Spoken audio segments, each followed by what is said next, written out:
Yes.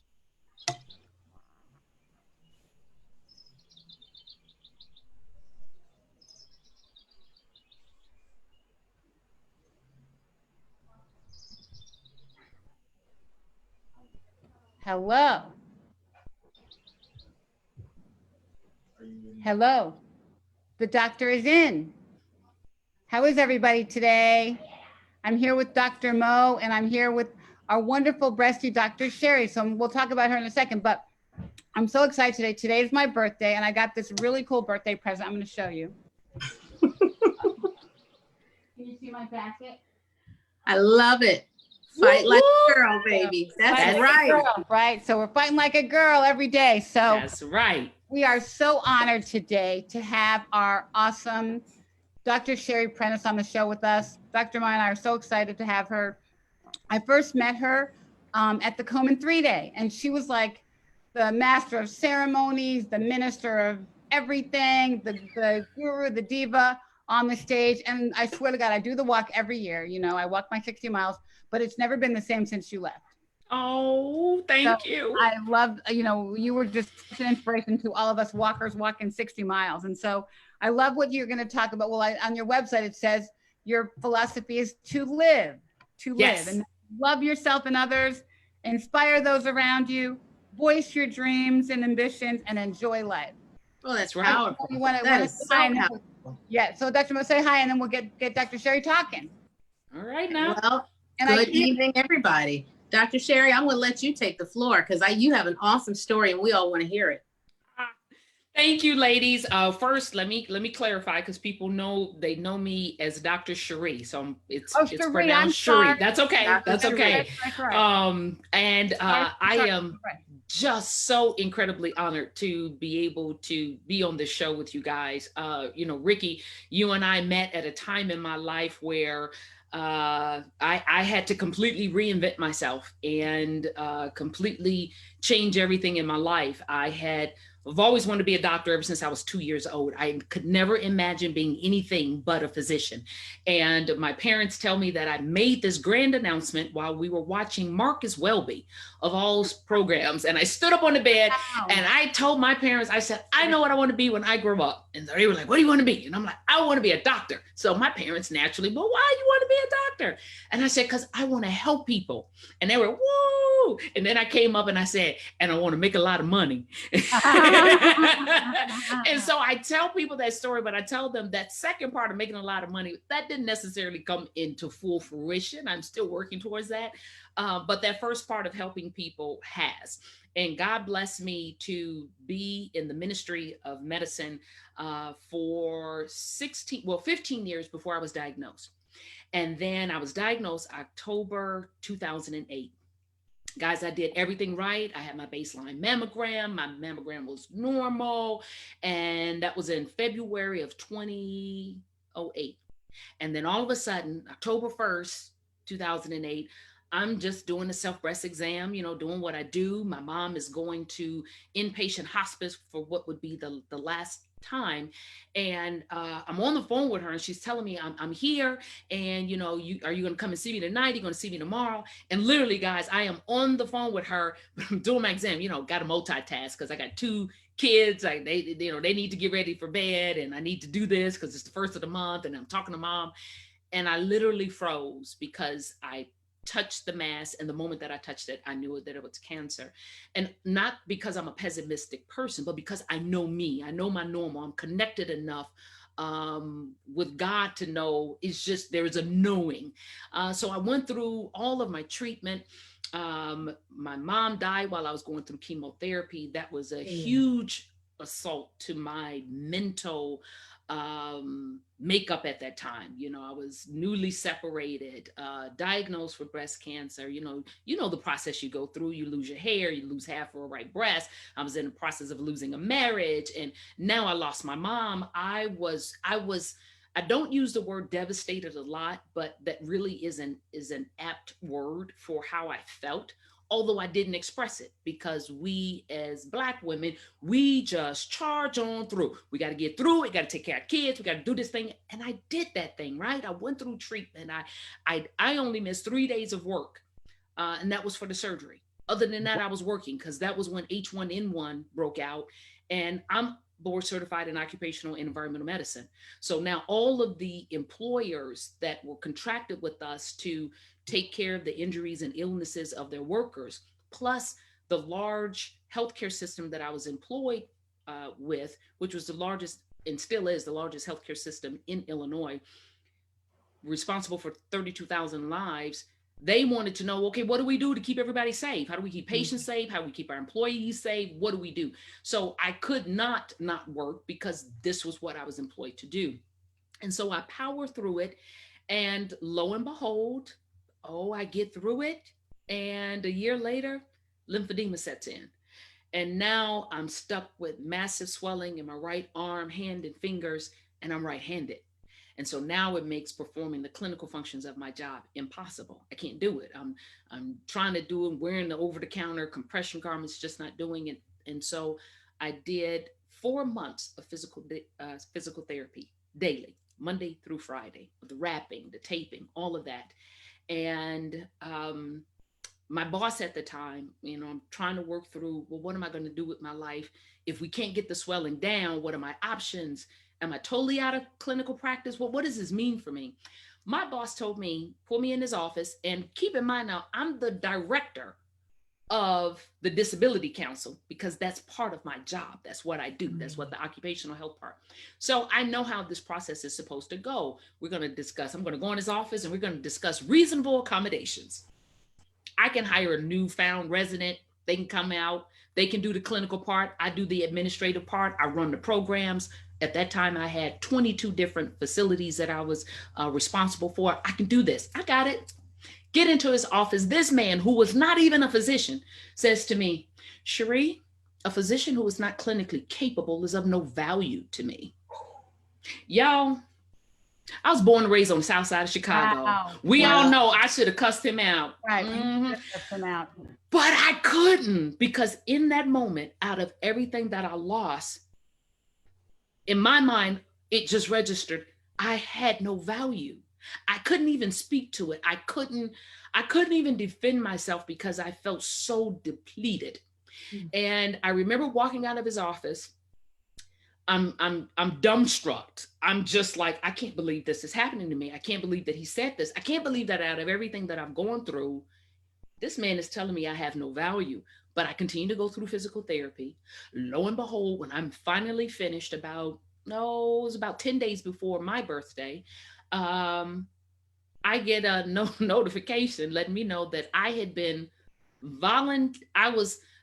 there's a notation by my name, voluntary resignation. I didn't voluntarily resign. Those folks let me go while I was out on FMLA. That's illegal. Isn't that illegal? Oh, yes, mama. And here's the deal. Okay.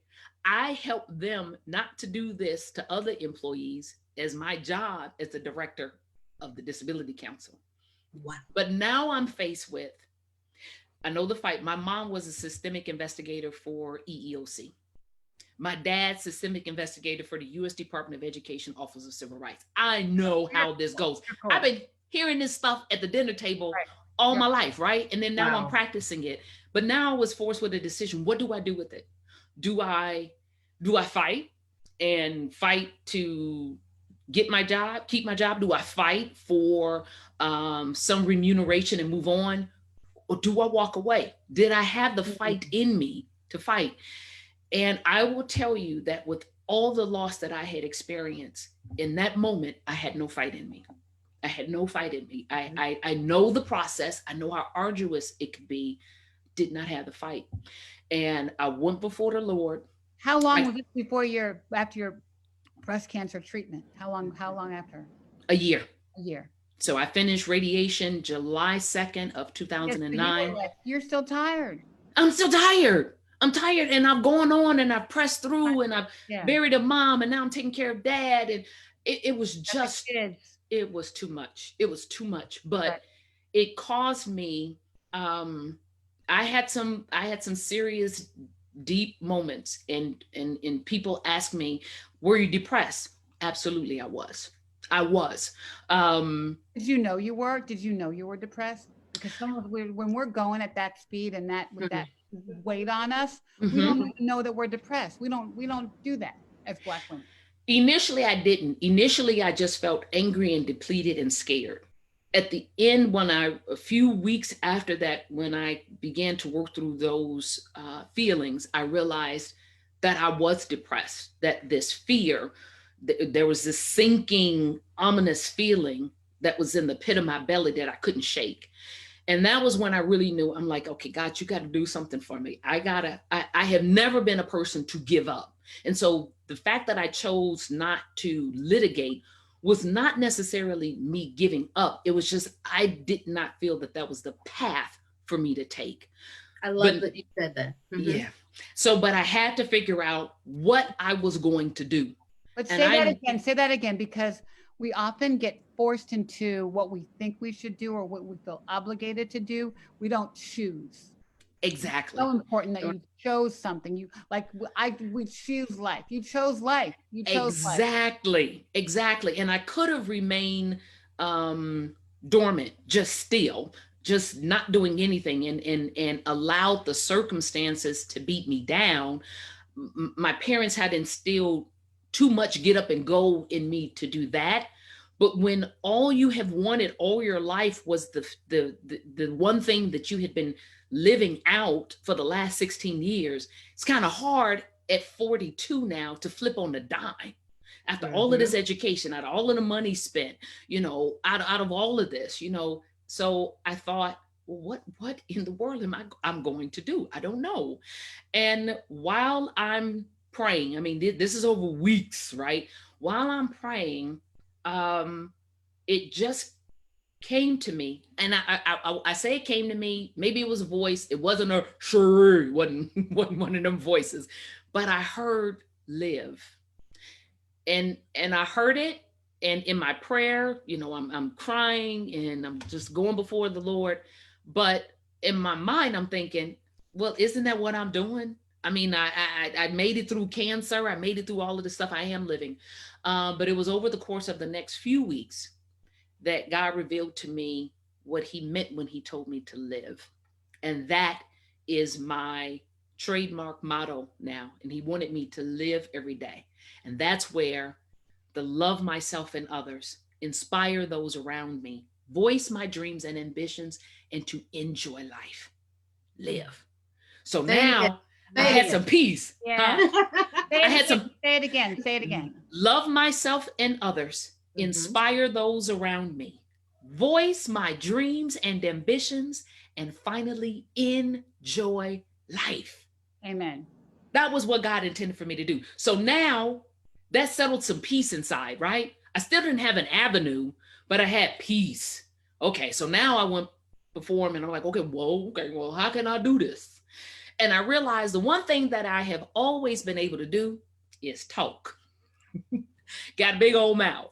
And I found that there were instances that were placed before me where I was able to share little tidbits of my story.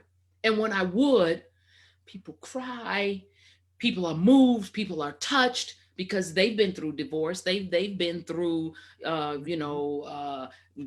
severe medical conditions. They've been through the death of a significant loved one. They've been through a loss of a career or a loss of a significant job that they love. So they could identify. And so when I realized, hey, you know what? I'm kind of good at this. I can talk. I'm sharing. It's cathartic for me. I was healing. And I just said, okay, well, God, I don't know how this is going to work out, but I'm just going to share my story with as many people who are willing to listen. And I just want you to get the glory out of my life. And I'm going to leave the financial matters up to you because I had not depleted savings yet. I mean, I had some time. And it was during that time that Coleman put out a call looking for a new national spokesperson. And because I had participated in a 3-day event 4 months prior, August of 2010, they put out a call January of 2011. And because I had participated, I was included in that call. And then I thought, well, you know what? I'm newly unemployed, so maybe I can.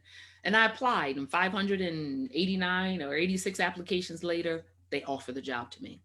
Wow. And so now that kind of confirmed my what was laid upon my heart, and that is I'm gonna share my story with as many people that are willing to listen. And as long as God gets the glory and somebody's impacted, that's what I'm gonna do. I'm gonna let you work out the finances. And so God opened up that opportunity. Now, granted, Coleman, huge organization, but Coleman, nonprofit, y'all have to consider. I got the nonprofit contracted salary, but at least it was something. Okay. It was something, and it gave me the opportunity to live, to have an impact, to have a voice. And I took that opportunity to completely rebrand myself, to become a professional speaker. No, I've never taken any professional speaking courses. I've never done Toastmasters, but I have been an ordained minister since I was 19 years old, delivering and preaching the word of God. So standing up in front of an audience never fazed me. The more, the merrier. And so I was easily able to take the stage and deliver a message when I knew that the impact of that message could change people's lives and change the trajectory of their course, and a trajectory of the course of their lives. But in that process of rebranding myself, doing what I needed to do to become a professional speaker, and I subsequently have been certified as a certified speaking professional. This is the highest designation awarded by the National Speakers Association. There are less than 600 people in the world that hold this designation. And during this time of COVID, I went on ahead and became a certified virtual speaker, so that I'm now, that can kind of set me apart. If there are two people that are matched up, they know that I'm prepared to present virtually. But what I noticed in those early days of me rebranding was that the position allowed me to heal, but I wasn't really addressing my grief. So I had the transition that got me through, but I still noticed that when there were larger decisions to be made, I couldn't make them. There was a holdback. I couldn't move forward, whether or not it was with, dating or selling a house or getting a car or anything major. I always had this second guessing, and I never was a second guesser. But then I realized I had not fully addressed my depression and my grief. I did not grieve the loss. I didn't grieve my diagnosis. I didn't grieve the loss of half my right breast. I didn't grieve the loss of losing my hair. I didn't grieve the loss of my marriage. I didn't grieve the loss of my mom. I didn't grieve the loss of a career that I've wanted since I was 2 years old. I didn't grieve. And so realizing that, and now putting myself into counseling, I realized that grief and depression, if it's not appropriately addressed, can affect every major decision of your life. For me, it stunted me making a decision because I knew I wasn't sure of myself because I hadn't dealt with my issues. Other individuals may now make wrong decisions because they're acting out of hurt, they're acting out of anger, they're acting out of grief. And so I decided that in addition to sharing my story, I was also going to make that a part of my message whenever I had the opportunity, because I noticed that, especially we as Black women, man, we take on so much and we push past through so much that people just see us as strong, and they don't appreciate or really see those moments. And sometimes those moments may be minutes, they may be days, they may be weeks, they may be months when we are quite weak. And really the strength that they're seeing in us is the Christ or the God in us. There is this force. I'm going to take care of my children. I'm going to take care of my home. There's this inner deep force that we have to get the job done.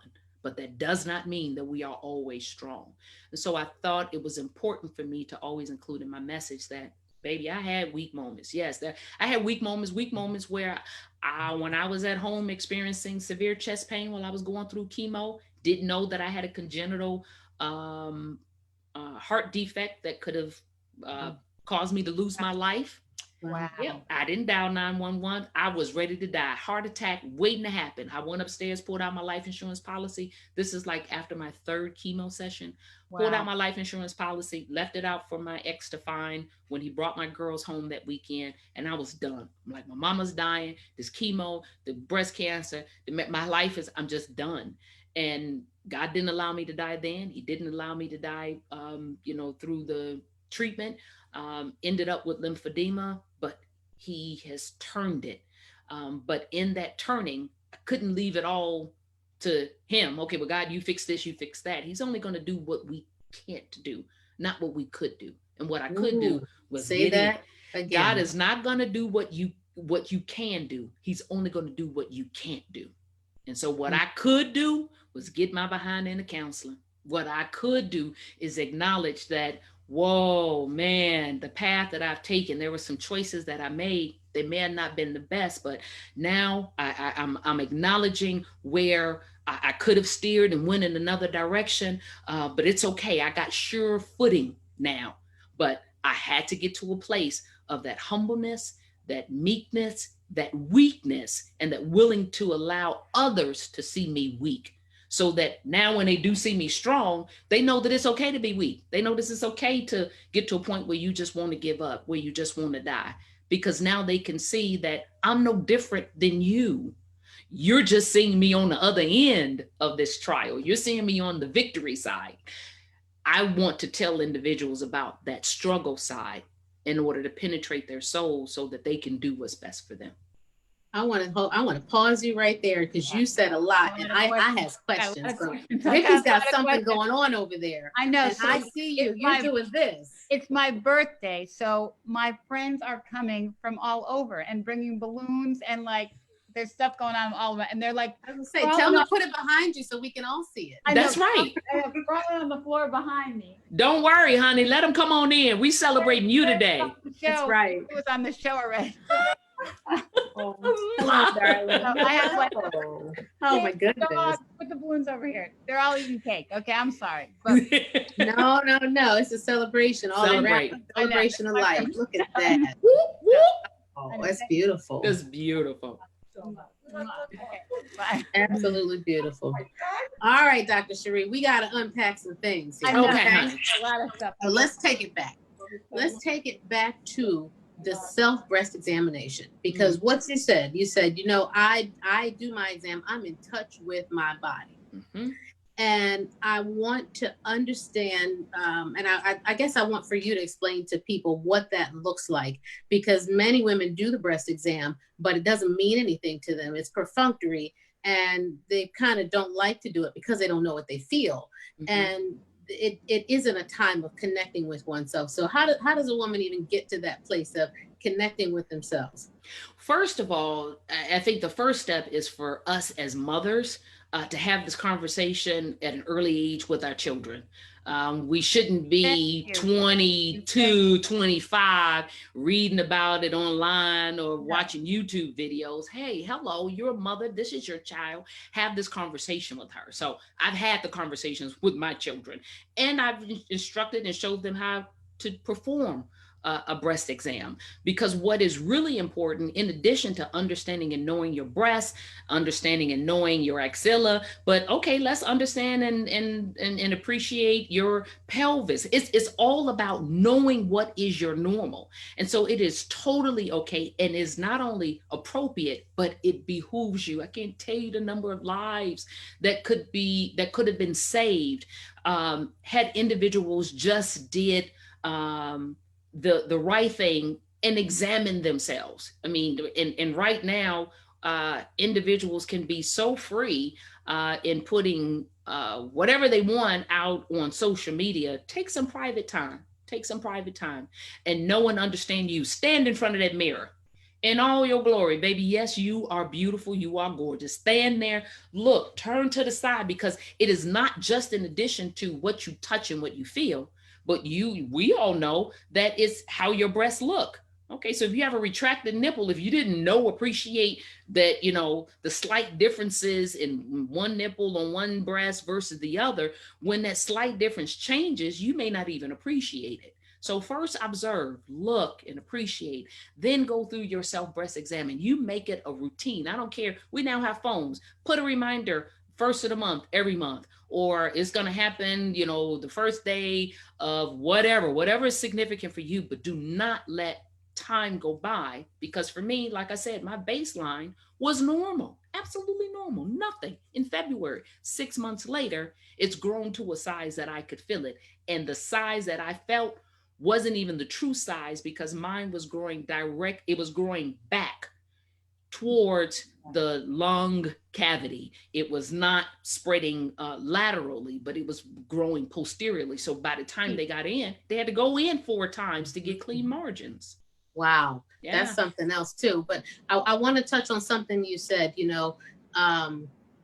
oh boy, I just lost my train of thought, but we were talking about the self-breast exam. The U.S. Preventive Task Force, American Cancer Society the pendulum's been swinging back and forth about whether or not women should do self-breast examinations. And the Society of Breast Surgeons, of which I'm on the board of directors, we recommend it every month. I tell my patients, pick your favorite number between 1 and 30. Put a calendar reminder in your phone. There and you that go, way Mama. it'll go off the 15th, the 17th, whatever your birth date is. If you're a leap year baby, well, then we got to figure something out. But it could be the 29th. Correct. If you're the 31st like me, well, then you got to pick another day, because every month doesn't have a 31. But pick your favorite number, and that's your day. And that way you will remember to do it. Because I can't tell you the number of patients who have felt a lump after negative imaging. 3 months later, 6 months later, in spite of negative imaging, and we biopsy the palpable mass and we find cancer. And so, while it can be a scary thing, I think, for women to feel the lumps in their breasts, you got to learn what they feel like. And if you go to a doctor who tells you, oh, don't worry about that, that's what my job is, I'll do the breast exam for you once a year, find a new doctor. Run. You know what, Dr. Absolutely. So actually, on the 20th of every month, that was the day of my mastectomy. Mm-hmm. I tweet and I post on Instagram, check the breasts that you love. I know you have a pair. So if you follow me at Ricky Dove, I'll remind you every month to check your breasts. But also, you know what? I would normally get my mammogram in July, like right after my birthday. Mm-hmm. And this particular year that I got sick, my daughter Haley was in China, and I was running around like being the superwoman of the world, as we all are. I said, okay, I'll just wait till Haley comes home, because we have to take her to the gynae too. We'll just go then. My triple negative was so aggressive. Had I gone in July, it wouldn't have shown up and I'd be dead. So this nuance of July to September, I had this tumor the size of a peanut. So, See? Had I gone at the wrong time. So you have to check it every month. You have to know your body. But I have a question for you. Go way back to age 19. You got me at 19. Okay. So, well, when you were 2 years old, you wanted to be a doctor. Yes. So at 19, how did you become a preacher? Like, help me. Well, my family has a pretty strong legacy. My grandmother was the first female pastor, first ordained female pastor in the Churches of God in Christ. And so my grandmother, was my pastor. And so as such, she opened the pathway for women to be ordained as pastors. And she insisted upon, she was like, God got a call on your life. God got a call on your life. And so my mother was ordained as an evangelist. My aunts, a couple of my aunts, and then me. My grandmother told me at a very young age, she was like, I just see the Lord working through you and for you. She said, I remember her saying to me, I know that you want to be a physician, and God said that he will delight yourself in him and he'll give you the desires of your heart. But I see you ministering to the masses. She told me that I was 13. I'll never forget it. And I remember praying, I was like, but God can still let me be a doctor, right? I can still minister to other people. And God came through, and yes, I was able to, complete my medical degree and serve in that capacity. But just like God showed her many, many years ago, God really has used me to minister to the masses in a very different way. Had you asked me 15 years ago, could you see yourself, not practicing medicine, but going off to different countries and in the States and speaking to people, then and taking the stage. And I'm like, I probably could do it, but not something that I would be interested in. Now I can't see myself doing anything else. Yeah. Mm-hmm. Yeah. Yep. Yeah. Okay, next question has Yes. to do with your treatment and your journey. If you had to do over, if you knowing what you know now, I guess, would you do differently? Would you do anything differently? And I asked that question from the perspective of the way in which you described, and we see Black women power through things. They power through chemo, they power through radiation, they power through, they don't tell anybody they're sick, they go upstairs and pull out their life insurance policy and don't tell anybody they have a chest pain. And you know, like where what's the lesson for people who are watching who may have a lot of fear? One, if they have felt a breast lump and they haven't gotten it checked out, or two, if they're in treatment or about to go through treatment or know somebody who's in treatment. Very good question. And I got this question so much that this was a couple of chapters that I put in my book because I felt like I needed to share my experience and then to help share some life lessons along the way. One of the things that I definitely would have changed was to announce to myself and to those around me, I'm not fine. I'm not fine. And then the number of individuals that said, "Ooh, girl, you better be glad you got a pretty smooth head, girl, because ooh, child, you could be looking rough, but girl, you don't look like you had a sick day in your life." And I just say, "Oh, okay, thank you." But what I should have said in some of those instances was, "Yeah, but I have had a sick day in my life. Matter of fact, I'm having one now. So if you can help me out and bring some food for the kids, because there is no way I'm going to be able to cook tonight." That could have helped tremendously. There's so many people who say, let me know if you need anything. And sometimes that's the best that people can do. I had certain expectations because I had helped so many people, friends and family. And although when I helped them, I had no expectation that they owed me anything, but I did have the expectation once I was in a situation of need that they would be there. And when they weren't, oh my gosh, that just really rocked my world. But instead of allowing bitterness to kind of rise up or to be angry, I came to the realization that people will give you either what they are capable of giving or what they're willing to give. And sometimes what they're willing to give at that time is they're expended themselves. And I don't know how life is happening to them. But for those people that didn't voluntarily bring me groceries, I had one friend once a month on the regular. She told me, "What are the regular things that you normally always eat? That will always be on the list. And if you have something special, send it to me. If not, I'm gonna surprise you." Once a month, she came with groceries and 2 prepared meals in the pots. And then we would divvy them out into meals for the girls because I just wasn't eating. But she knew what it took. But she was also a cancer survivor herself. So her experience led her to know, hey, you know what? I'm not going to even ask her, let me know if you need anything. I'm just telling her, okay, every month I'm bringing you groceries. Well, for those people that would say to you, let me know if you need something. Open your mouth and say something. Don't, okay, I will. No, if you need them to bring a gallon of milk on Monday because your kids flow through it, that's what you tell them. So you have to announce to yourself. Do that. It's so hard for us to do that. It really is. So hard to ask for help. And I was also blessed to have this group of friends who just showed up for a year. On Sunday, somebody would come and somebody would leave.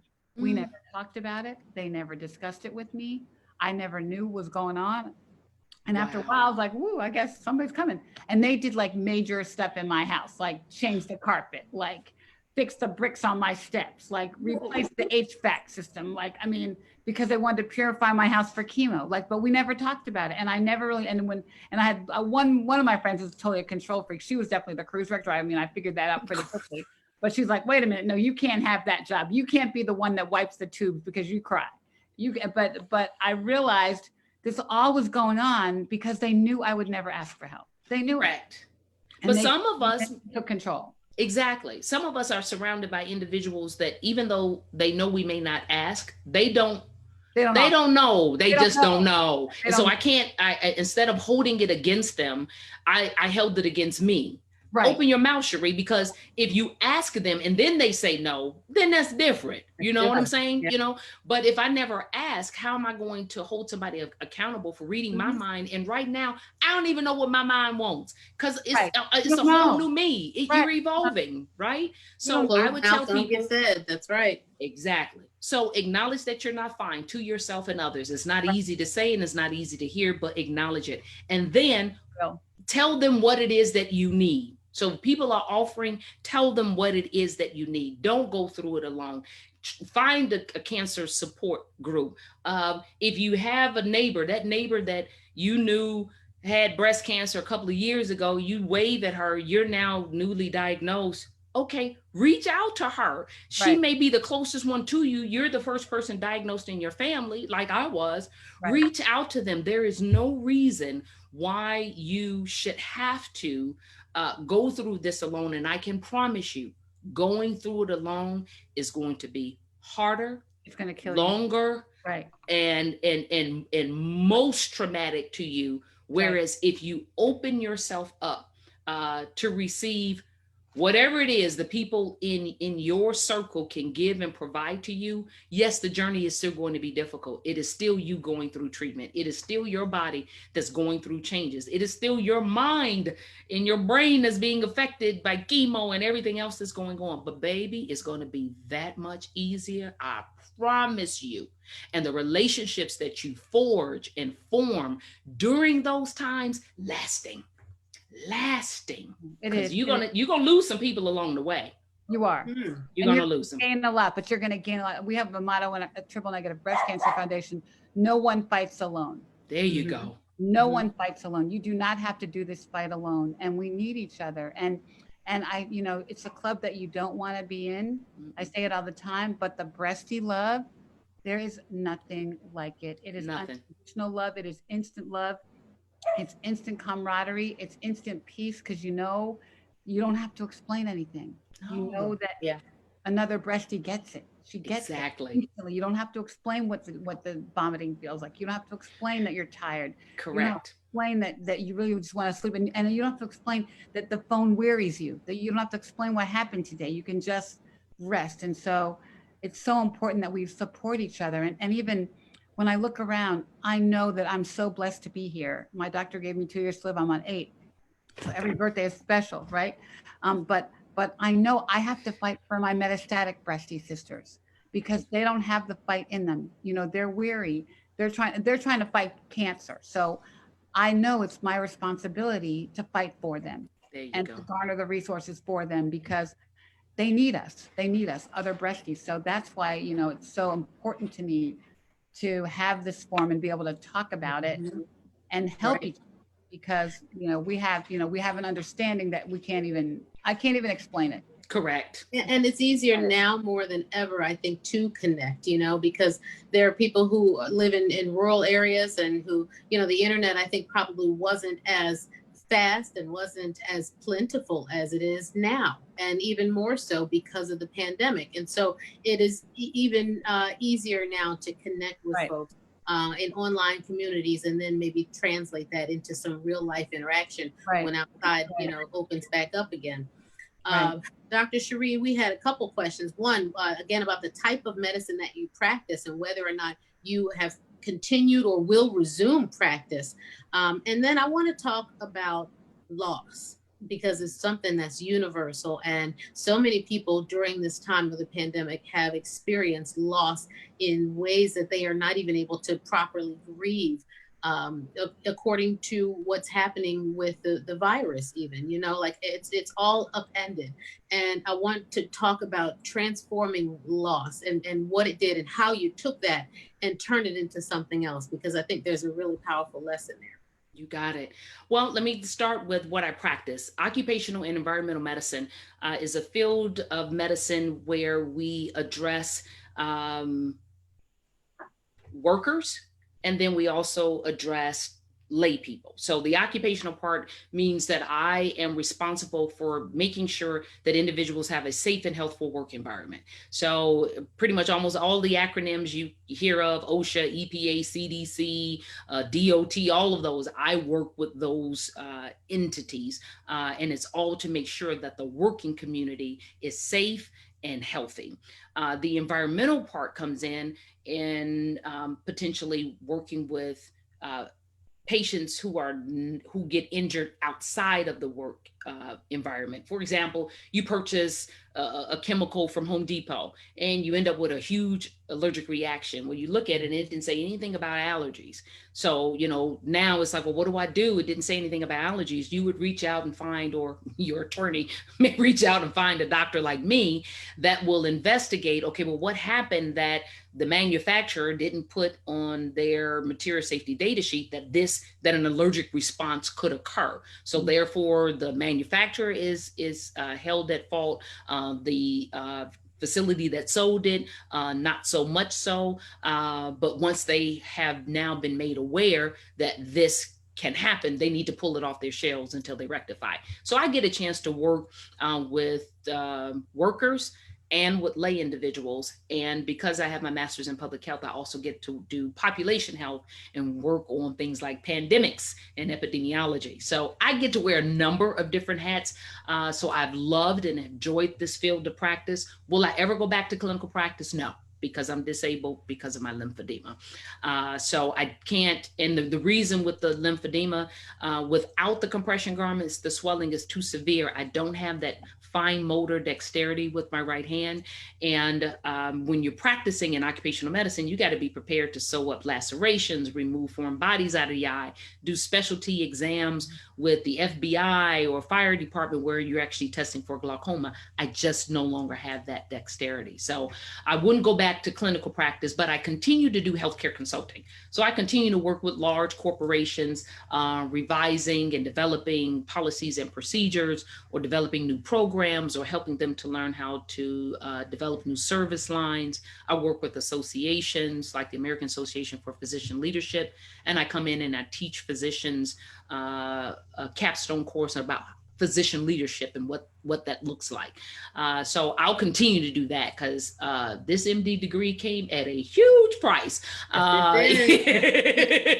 in every aspect of my life. So I will continue to have my hands in that. And as far as the loss is concerned, and transforming your life and yourself after loss, and how you get through that process. Again, I think coping is huge to getting through the loss. But before you can cope, I'm taking you back to the same thing that I said before. You got to acknowledge to yourself and others, I am not fine. I'm not fine. And when you're dealing with the loss, it depends upon, what loss we're talking about. Is it the loss of a marriage? Is it the loss of a parent? Is it the loss of a job? There are people in your life, I promise you, because God I serve just doesn't leave you in a silo. There are people, but again, he ain't gonna do what you can do. There comes a time when you have to take a step maybe you may use your EAP program at your job to deal with this loss, this depression, this new entity in your life that has left you void. You may need to go to a mental health provider to talk things through. You may need to go to your pastor. You may need to go to your sister. You may need to sit down with your husband and say, look here, you don't get yourself together. No, I'm just playing. But you need that's to. Real. That's real talk. It's real. Have to. You have to do something to bring change for you. I think there are times when, and I know for me that when I was experiencing the loss, I kept waiting for people to feed into me, to somehow fill this void that was now created by what I've lost. But they did, but it didn't come until after I made the step. And I couldn't make the step until I was willing to be honest with myself and be willing to be honest with, because when you do that, you'll find that you'll make it through this step, and before you know it, something else will open up, and you get the strength, or you can see that next step to take, and you can take the next step. I think when we experience loss, and even when we don't, when we have a plan in our heads, we want to know from A to Z. We want that whole plan laid out. Oh yeah. And when you're experiencing loss, that plan is not going to be laid out. It really isn't. You're going to want to be out, so, but the as far as you can get is the first 3 steps. And after the 3rd step, I don't know what else I'm going to do. I'm telling you right now, take that first one. Take that second one. Learn along the way. And as resources and avenues open up for you to garner more strength, garner more research sources, gather them, hold on to them. Take that 3rd step. I promise you, rest assured, listen to me, hear me what I'm saying. That 4th step will be there waiting and ready, because you have done what you can do. You have started and created a new vision, a new path for your life. And so in that, taking that step, other dominoes are falling into place. You don't see them. They're already being set up. They were set up when you took that first step. You didn't see it, but they were. You're not going to see it until you need to come across it. But you're not going to see any of it if you just sit back, wallow in your loss, and or expect people to fill in the void and you don't have to do anything about it. Unfortunately, as sad as it is, bad things happen. Tragedy happens. We lose things, but we are built with resilience. We are built with a certain level of power. How we choose to express that power is on us. That's faith. Yes, it is very much faith. so. Faith. You're going to jump off the cliff, take that step off the cliff, and hope you learn how to fly on the way down. Right? Okay. That's faith. I mean, people told me I was crazy because I literally got divorced from my husband of 30 years. I sold my house in the suburbs. My husband, yes. I quit my job and I started my company all when I was on chemo. While I was writing the commercials for Barack Obama's 2012 campaign, I did all the radio. And my family kept saying, Ricky, maybe you should just wait a minute and hold on and give it a minute. Maybe you shouldn't sell your house yet. But you know what? I was choosing life. I was choosing life and I was finding peace. And that's what I want you to talk about next, because I had to learn the hard way that my peace is non-negotiable. Yeah. And I did everything in a year. All that in a year and moved to the beach in a year because I knew I was trying to save my life and I knew I had to find peace. And I made a lot of people mad. A lot of people called me crazy. My kids were like, Mom, have you lost your mind? But I knew for myself, for the first time in my life, I thought just for Ricky. And I said, okay, everybody else is going to have to fall out from that because that's all I can do right now. All I can do. When you're told you have 2 years to live, you kind of I got a little crazy. Everything becomes much more crystal clear, doesn't it? And I tell my patients that all the time. This is an opportunity, as much as it is a tragedy. This is an opportunity to probably for what may be the first time in your life to put yourself first, in every single way. So that means if there's a toxic person at the job or a toxic job, you got to let it go. If there is a person in your household who is causing you stress, drama, grief, anger, guilt, you've got to get rid of that. If there's a shiftless child living in your basement who needs to learn how to fly from the nest, guess what? They gotta go. It is the time to put yourself first, even in the uncomfortable ways, like exercise, like diet, like getting your colonoscopy, like doing all the other stuff that's part of, self-care and wellness. But this is the fork in the road. Ooh, Dr. Mo, you better preach.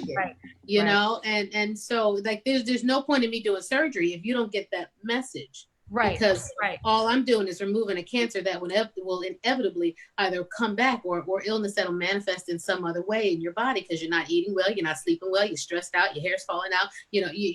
All of it is a Right. setup for disease and for illness. And so if we're going to do surgery on you, let's do the surgery on the inside first, and I can do the lumpectomy, and then we can keep moving from there and let the body heal itself. But it's such an integrated process that people don't get that. They just try to isolate out, I'm going to do my surgery and then my chemo and then my this, and then I'm going to focus on wellness.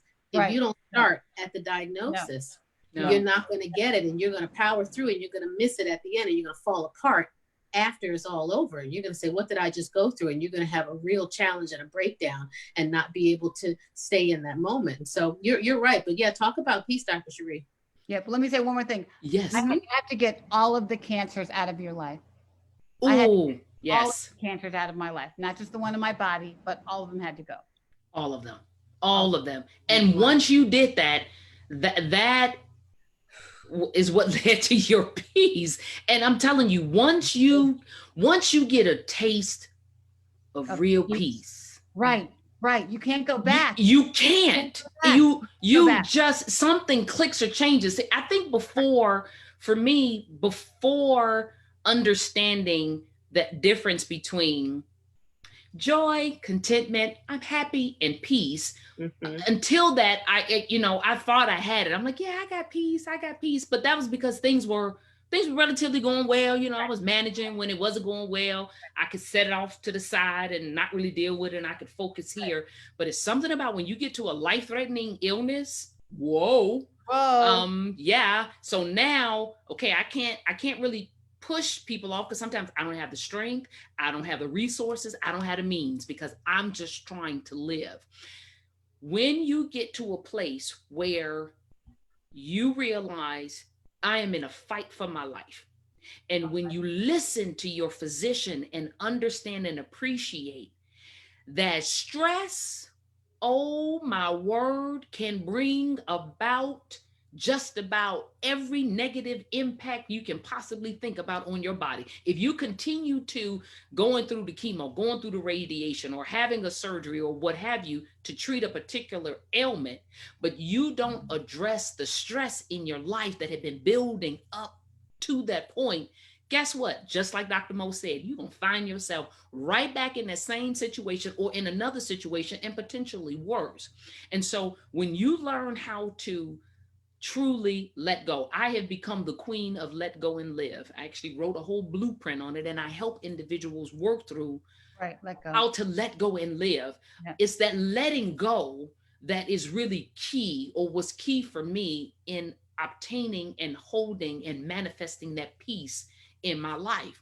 Letting go of the, bad eating habits, letting go of the, well, I don't feel like getting up off the couch today, making myself exercise, letting go of the toxic relationships, family or not, letting go of the toxic relationships with friends, letting go of the bad job. And that was another reason why I believe God gave me that peace with not pursuing litigation. Litigation would not have brought me any form of peace with them.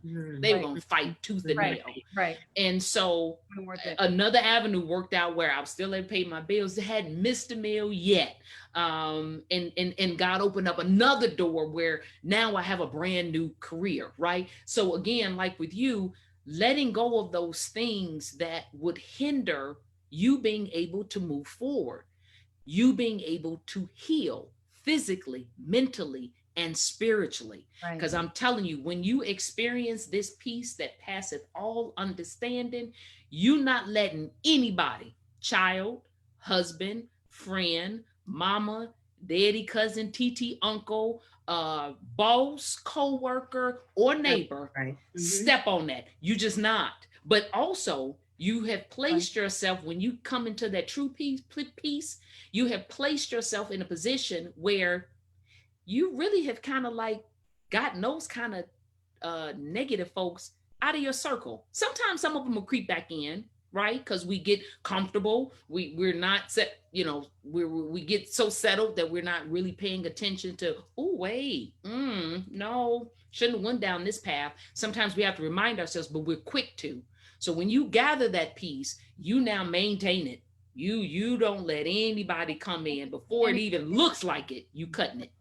Right. Leave the room, so he'll hang up the phone. See you, bye. Gotta go. Love you, bye. I'm That's out. right. That's right. Off the mic. See you, bye. Absolutely. Absolutely. Wow.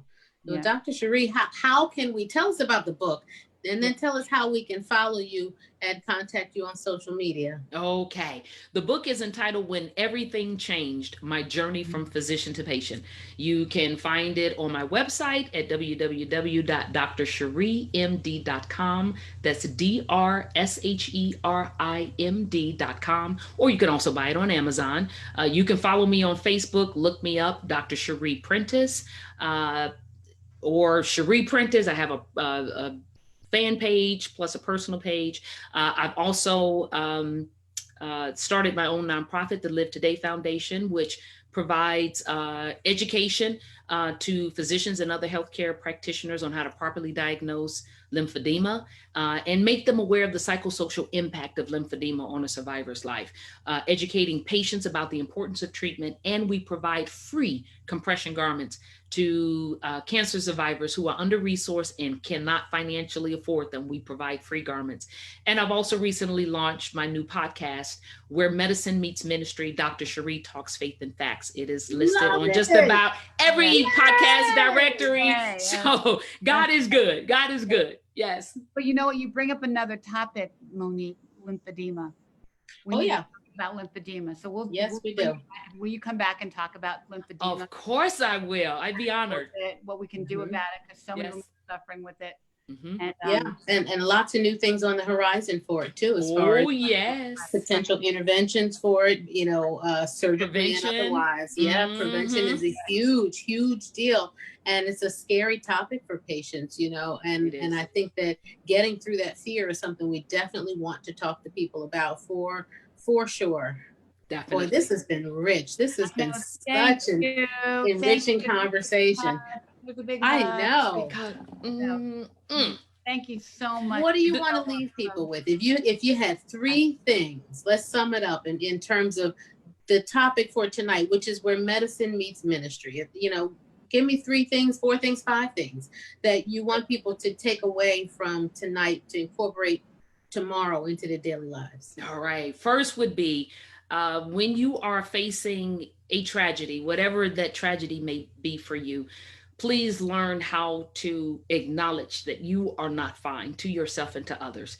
That is truly going to help you to be able to cope and to be moved and to be able to move on. Number 2, create and set a new vision and a new path for yourself, focusing on you first, and allowing yourself to heal mentally, spiritually, and naturally so. Number 3, keep in mind that there are going to be incidences and times in your life where God is looking to turn your mess into your mission, and maybe, your misery into your ministry. And so allow that work in you and allow him to get the glory out of your life, but do appreciate that this is a contract between you and God. Is going to take the both of you working. So don't expect him to just have this path unfold for you with, tragedy, now greatness. There is going to be a process by which you will have to go through and learn to come into and step into this new season in your life. And lastly, I will leave everyone I want everyone that's under the sound of my voice to learn how to live today and every day. And let me reiterate, by live, I mean to love yourself and others, inspire those around you, voice your dreams and ambitions, and finally, enjoy life today and every day. Well, I'm going to have a dance party in my driveway with all my crazy friends who are out there making a lot of noise. Okay. Well, we're going to get you to your birthday. Yeah. Ricky, how can people find you, follow you on social media? At Ricky Dove, RICKIDOVE. And you, Dr. Mo? I'm Dr. Monique Gario on all social media outlets, including a new YouTube channel, Facebook, LinkedIn, the Instagram, the Twitter, all those things. And, this show is recorded. It will be playing on blackdoctor.org. And we hope that it has brought richness to your life and hope and joy and a message that you can share with your breasties, because we wanted this to be a relatable, a reliable, and a real conversation among some good folks with some good energy who've been through some things. Right. And so we thank you for joining us. We will be back next Wednesday night at 6 p.m. I think, are we doing the Tiger Lily? Yeah, we're doing the Tiger Lily pledge. inclusion pledge next week. Inclusion. Yeah, we're going to be talking about the pledge and ways that you can influence your companies and brands that you sponsor and pharma companies, as well as industry, to make the pledge to commit to Black health. So that will be next Wednesday. We're going to have NAMA? Black Data Mary. Mhm. Yeah, Yes. Black Breast Cancer Matters with NAMA. Yeah. So Yes, wonderful. So Thank you all Dr. so much. Sherry. Thank Dr. you. Sheri, I love Mwah, you mwah. already. Can't wait to meet you in person. Same here. God bless you God bless. guys. Bless here. Bye. Bye. Bye.